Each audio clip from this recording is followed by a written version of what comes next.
Hey, what's up, girlfriend? It's your girl, Jamie Drew, with the Girlfriend Experience TV, where we give you the knowledge, the advice, and the support that you need to live your best life.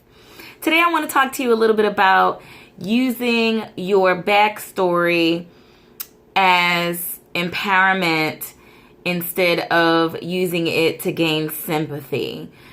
You know, I talk to a lot of people. I talk to a lot of women on a regular basis who have things or have had things going on in their life that are not the greatest.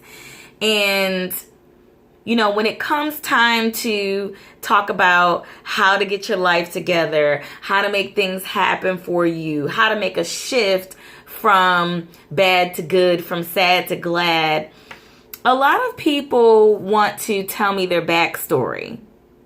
And, you know, they tell me their backstory not just so that I can understand who they are, but they are seeking, whether they know it or not, they're seeking a level of sympathy.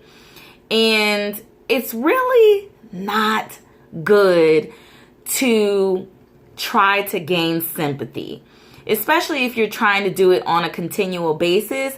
And if you're using that backstory as the reason why you're not proactive in your life today, why you're not doing what it takes to get to the next level in your life. So I always, you know, and I'm direct with it. I'm going to be honest.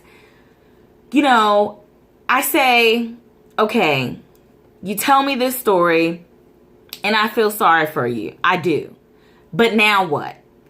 Because if you continuously look for sympathy with your backstory, oh, but I had this going on, this happened to me, that happened to me, this happened to me, that happened to me years ago, you will continually gain sympathy, but you won't gain anything else. Okay?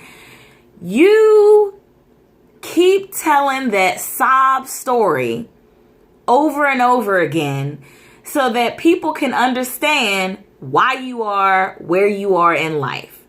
But I'm here to tell you that that's the wrong way to go, okay? You need to get rid of that story. You need to eliminate that story from your lips in order for you to get to the next level, because continuously telling that story, riding on that story, is going to keep you right in the same place. So when you start thinking about your life and, you know, what your goals are and what you've been through, because you may have been through a lot, but you have to understand that you're not the only one in life who's been through something. Like my mom always used to say to me, you're not the first and you won't be the last. So it's not that I'm unsympathetic or, you know, that I don't understand people's life situations, or I'm holier than thou, or, you know, I haven't been through anything, because trust and believe, I have more stories than a little bit. I got plenty of stories, okay? But what I want you to start doing is to start to stand on that story. You know what I mean? Stand on that book of stories and be empowered by it.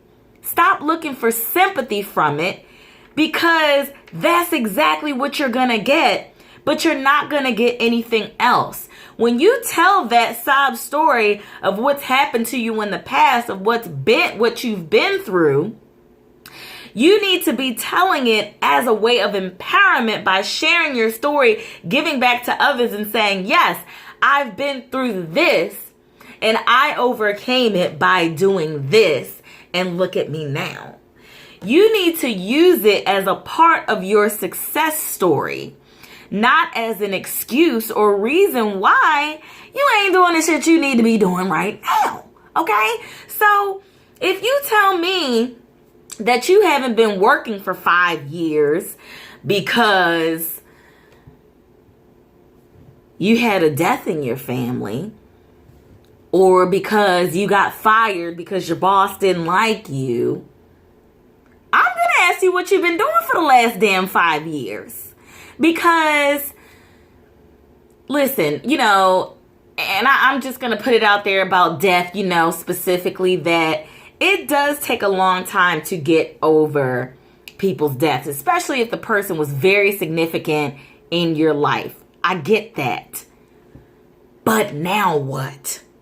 Always ask yourself that, when you're going into these stories, when you're feeling sorry for yourself, when time has lapsed and lapsed and lapsed, and you have this huge gap between the event that happened and your current life now, what now? Because you're wasting a lot of time. You've wasted all that time in the meantime, but what now? So when you come to somebody like me for advice, for guidance, to get you to the next level, that's what I'm going to challenge you to do. To look inside yourself and say, okay, I don't need that story anymore. Because what you really need is not sympathy. You need a boost, okay? And a little bit of sympathy is okay, and getting love from other people and affection and just having somebody to understand you. I do get that. Sometimes you have to tell your story to let it out so that somebody says, you're right. That was a lot. You did go through a lot. I understand where you're coming from. It is difficult for you. But now what? Now what are you going to do? Because that story, to me, has an expiration date. How long do you expect somebody to feel sorry for you for an event that happened in your life? Don't let it overpower you. Don't let it take control of you. It is time that you took control of your life. It is time that you left that story in the past exactly where it happened. And it's time to move on. Now, if you've got something fresh that happened 30 days ago, even 6 months ago, if it was very significant to your life, I understand. But you cannot dwell, okay? You have to get up, stand up, clean up that mess, do the work, go to counseling, get a job, lose the weight, whatever it is that you need to do to make it happen, okay? Because unless you have a mental illness or a physical illness, okay? And I'm talking about severe mental illness and severe physical illness, okay? Then there is something you can do each day to take yourself where you want to be. And it can be baby steps. You don't have to overwhelm yourself. You can set yourself a goal a week or a goal a month. But I just wanted to come and tell you, just give you this little, because I get this a lot, ladies, okay? And guys, if you're watching, hey, okay? This can really relate to everybody, but this channel is really for my women, okay? So I get this a lot from you guys. I really do. When I ask you, what's going on? Why don't you like your life? Tell me how can I help you? Let me know. There's always some backstory. There's always some excuse,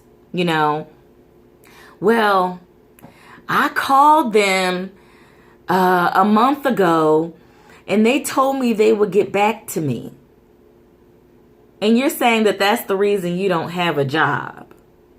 So you decided never to call them back? And even if you didn't want to call them back, you decided not to move on? I really don't understand that, okay? So some of it is laziness, lack of motivation, but you need to be an adult, grow up, do what you need to do to get your life together if you really want it. Because no one can help someone who doesn't want to be helped. So if all you're looking for is for me or any other advisor, counselor, person that you're seeking guidance from, if all you're looking for is sympathy and a hug, that's not going to get you to the next level, okay? And I'm not saying don't get your sympathy and don't get your hug. Get your hug, girl. And then move along to some action, okay? So just challenge yourself with this thought. Because if you come to me, this is what I'm going to ask you. Now what? I heard that story that happened in the past. Now what? Okay? So just keep those couple of words in your mind as you move along in 2020 to elevate your life. Now what? Okay? Until next time, again, this is your girl Jamie Drew with the Girlfriend Experience TV. Please do not forget to subscribe to this channel, because if you're watching me and you haven't subscribed, you know you're wrong. Check us out on the web at www.thegirlfriendexperience.org. And until next time, see you later, girl.